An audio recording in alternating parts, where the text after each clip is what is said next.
Varahi silks వారి grand festive celebrations పొందండి 10,000 రూపాయలు ఆపై కొనుగోలుపై బంగారు నాణెం ఉచితంగా. ఈరోజు వైఎస్ఆర్ కాంగ్రెస్ పార్టీకి సంబంధించినటువంటి నంద్యాల, కర్నూలు, కడప, అనంతపూర్ జిల్లాలకు సంబంధించినటువంటి నాయకులందరూ కూడా ఇక్కడికి రావడం జరిగింది. ముఖ్యంగా మీడియా మిత్రులందరికీ కూడా ధన్యవాదాలు తెలియజేస్తా ఉన్నా. ఈరోజు చాలా వెనుకబడినటువంటి ప్రాంతాలైనటువంటి రాయలసీమ కానీ అదేవిధంగా ఆంధ్ర రాష్ట్ర ప్రయోజనాల కోసం ఆ రోజు రాజశేఖర రెడ్డి గారు తీసుకున్న నిర్ణయం మరి ముఖ్యంగా రాయలసీమ ప్రాంతంలో ఒక ఉదాహరణ. మాకు 4 దశాబ్దాలైంది మైలవరం రిజర్వాయర్ కట్టి తాగేదానికి కూడా నీళ్ళు లేని పరిస్థితి రిజర్వాయర్ ఉన్నప్పటికీ కూడా కేవలం రాజశేఖర రెడ్డి గారు వచ్చిన తర్వాత ఇక్కడ ఎప్పుడైతే 11,000 క్యూసెక్స్ నుంచి పోతిరెడ్డిపాడు హెడ్ రెగ్యులేటర్ను సామర్థ్యాన్ని 44,000కు పెంచి అదేవిధంగా ఈ పోతిరెడ్డిపాడు హెడ్ రెగ్యులేటర్ ద్వారా రాయలసీమ కానీ అదేవిధంగా నెల్లూరు కానీ ప్రకాశం కానీ అదేవిధంగా ఈ నిర్ణయం వల్ల ఆంధ్ర ప్రాంతానికి కూడా అన్ని ప్రాంతాలకు కూడా ప్రయోజనం కలుగుతుంది. ఎందుకంటే ఈరోజు పోతిరెడ్డిపాడు హెడ్ రెగ్యులేటర్ తర్వాత గాలేరీ నగర్ తీసుకొచ్చిన తర్వాత గండికోట రిజర్వాయర్కి నీళ్ళు వస్తూ ఉన్నాయి.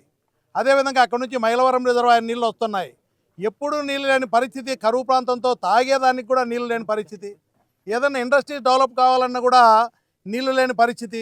అలాంటి పరిస్థితి నుంచి 44,000 క్యూసెక్కులకు సామర్థ్యాన్ని పెంచిన తర్వాత పోతిరెడ్డి గాలేరు నగరి ద్వారా నీళ్ళు వస్తూ ఉన్నాయి. అదేవిధంగా సోమశీలకు నీళ్ళు వస్తూ ఉన్నాయి, చెన్నైకి నీళ్లు పోతూ ఉన్నాయి, నెల్లూరుకి నీళ్లు పోతూ ఉన్నాయి.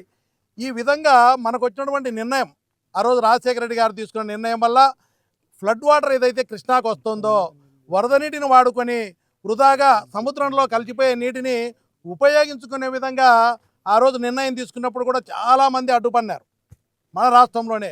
కానీ ఇది ఆంధ్ర రాష్ట్ర ప్రయోజనాల కోసం. ఈరోజు రాయలసీమకు నీళ్లు తీసుకుంటే ఫ్లడ్ వాటర్ తీసుకున్నప్పుడు శ్రీశైలం రిజర్వాయర్లో సమస్య లేకుండా ఉంటుంది కింది వాళ్లకు. అదేవిధంగా ఈరోజు రాజశేఖర రెడ్డి తర్వాత మనం చూస్తే తెలంగాణ రాష్ట్రంలో జరుగుతున్నటువంటి పరిస్థితి. ఈరోజు అక్కడ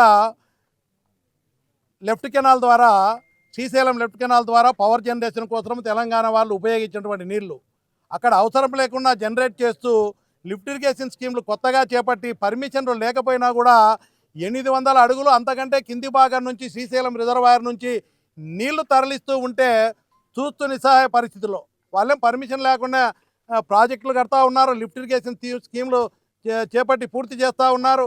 800 అడుగుల కంటే కింది భాగం నుంచి నీళ్లు తోడేస్తూ ఉన్నారు. దానివల్ల పోతిరెడ్డిపాడు నుంచి కూడా నీళ్లు రాని పరిస్థితి. మనకు పోతిరెడ్డిపాడులో 854 అడుగుల కంటే తక్కువ వస్తే నీళ్లు రాని పరిస్థితి. అంతకంటే డౌన్కి వాళ్ళ నీళ్లు తోడేస్తూ ఉంటే